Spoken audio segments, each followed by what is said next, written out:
C'était le temps des églises au ras du sol, des cloches endormies, de la parole murmurée, du talent enfoui, des fiertés interdites et des chrétiens errants où rôdaient les chimères. Plus qu'un veilleur, l'aurore, nous attendions un signe. Une voix s'est levée, chrétiens, n'ayez pas peur. Sainte Marie des grands recours, parlez pour nous. Sainte Marie des grands retours, trouvez à notre place les mots de honte et de miséricorde. Sainte Marie des grands labours, faites-nous la confiance d'avoir besoin de nous. C'est de cette pénombre, de cette attente, de cet appel qu'est née Notre-Dame de chrétienté.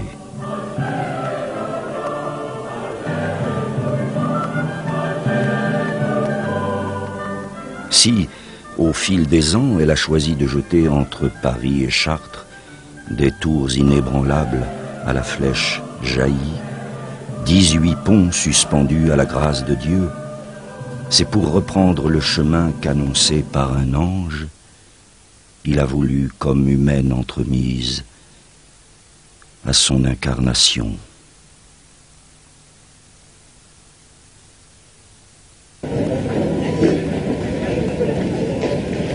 Hier, nous sommes partis à 7h du soir. On a d'Aix-en-Provence, près de Marseille. Ceux-là ne sont pas venus de partout pour tenir séance, mais pour partir ensemble.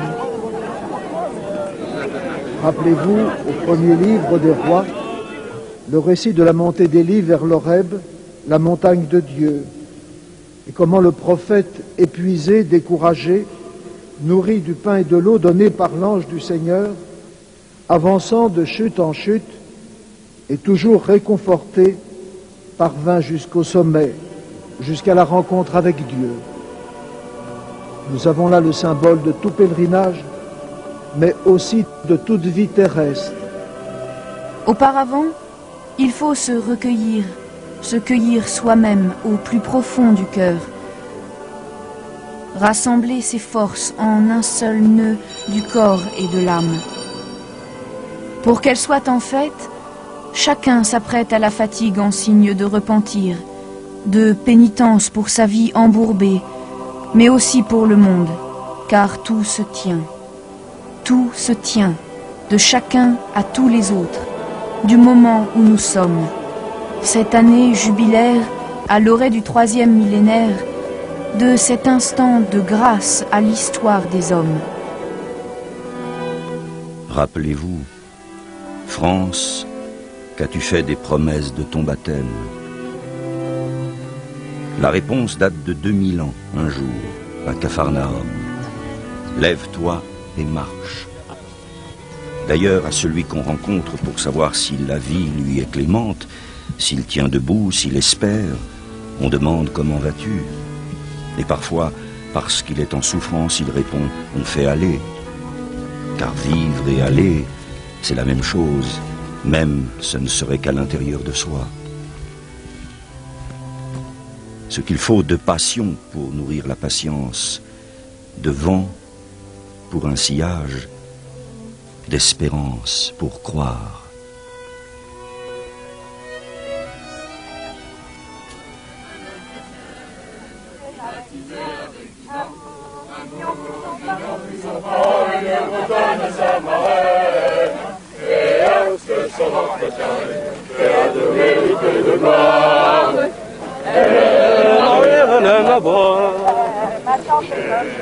Et si sur ce chemin, Marie rencontre Fanchon, elle se souvient d'avoir un jour de noces à Cana demandé à son fils de changer l'eau en vin pour que dure la fête. Le bonheur et la peine d'illuminer la lente et longue plaine d'un printemps de bannières. à l'image de nos vies commencées dans l'allégresse, jusqu'aux heures inévitables où les ombres s'allongent en nous et sur la terre. Et cela ne se doute pas à quel point ce jeu, un peu absurde quand on sait ce qu'il reste d'enjambées à abattre, évoque nos destinées. 3 pas en avant, 2 pas en arrière, 2 pas de côté. On ne va pas tout droit, sans amour et sans chute, au terme du voyage.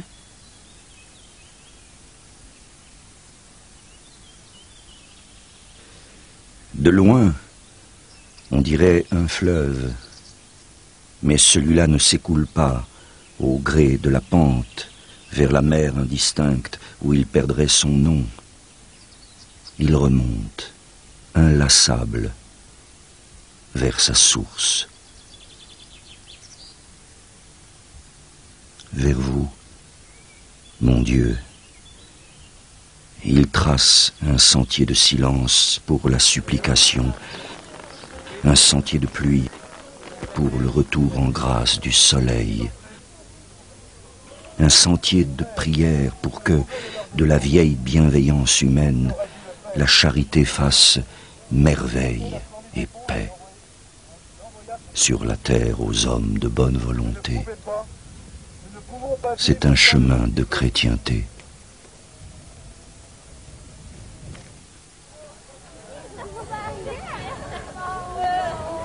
Avec le soir vient la douceur et la gratitude pour ceux qui ont tout prévu.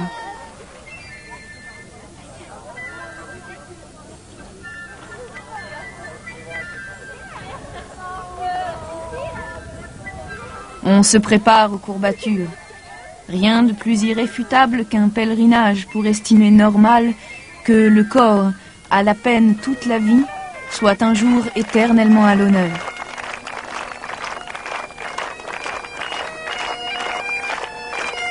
On chante encore ça et là.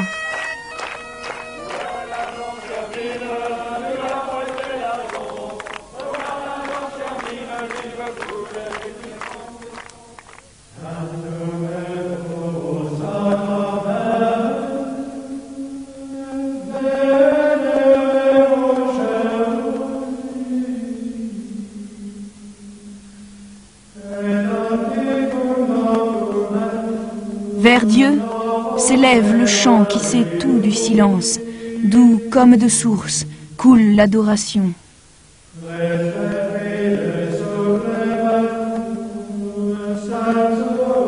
Que la nuit leur soit maternelle et borde leur sommeil. Ils l'ont bien mérité. Béni soit Dieu pour les aubes de la terre.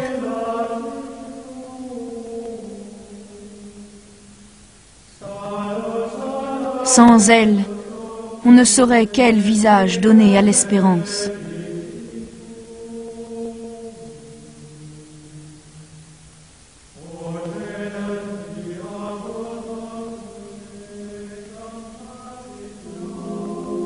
Par la prodigalité de Dieu, il existe beaucoup de demeures au royaume du Père. À chacun son chemin, s'il arrive à sa porte. Le nôtre va pas à pas, si clairement et depuis si longtemps que pour nous, c'est toujours.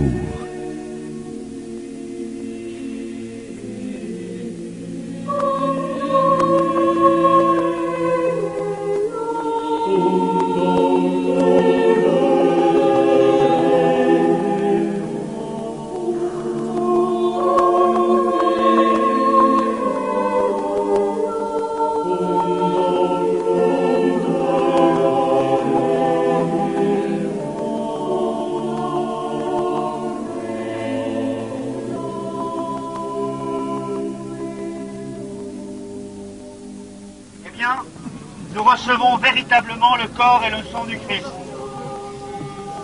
Et pour recevoir le corps et le sang de Dieu, eh bien nous nous mettons à genoux. C'est un très vieux chemin qui en a vu de toutes les couleurs, si gravé dans nos sols qu'il fait partie du paysage.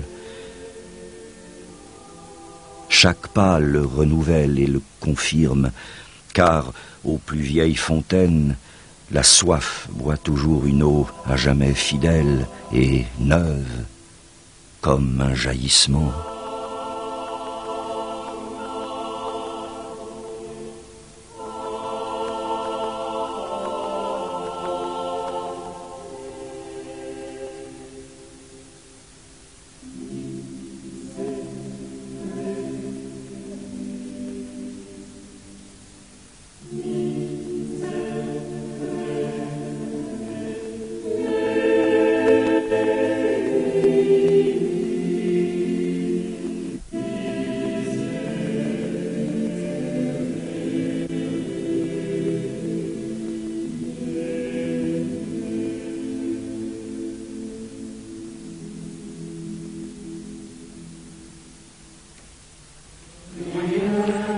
Et il faut repartir. On passe sa vie à ça.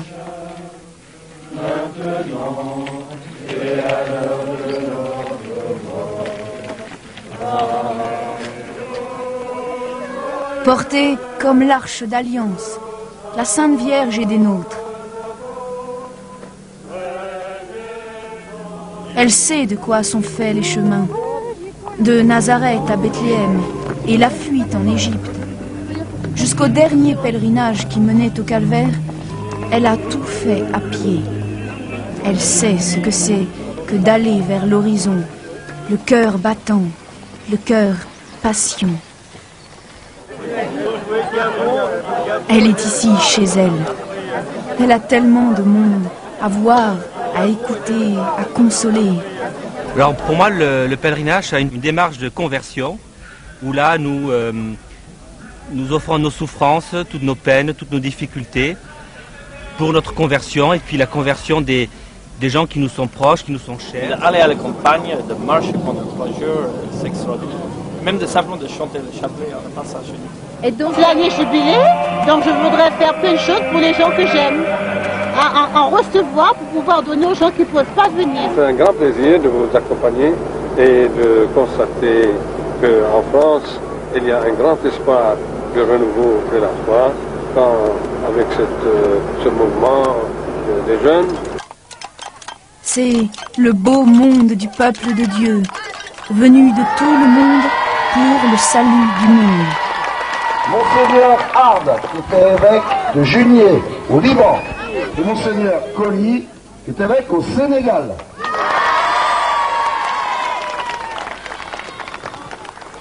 Car c'est cela la chrétienté. Faire d'un grouillement et d'un entassement une société. Et d'une société qui croit pouvoir se contenter de l'ordre, une civilisation qui le mette au service de l'amour. Que l'homme, en tous les hommes, puisse assez prendre soin de lui-même, corps et âme, pour être fraternel. Et qui soient ordonnés les plans des bâtisseurs, les lois des cités et les trônes des nations. Que des feux de ferveur allumés sur la terre naissent un monde pacifié, où s'incarnera pour le bonheur des hommes la parole de Dieu.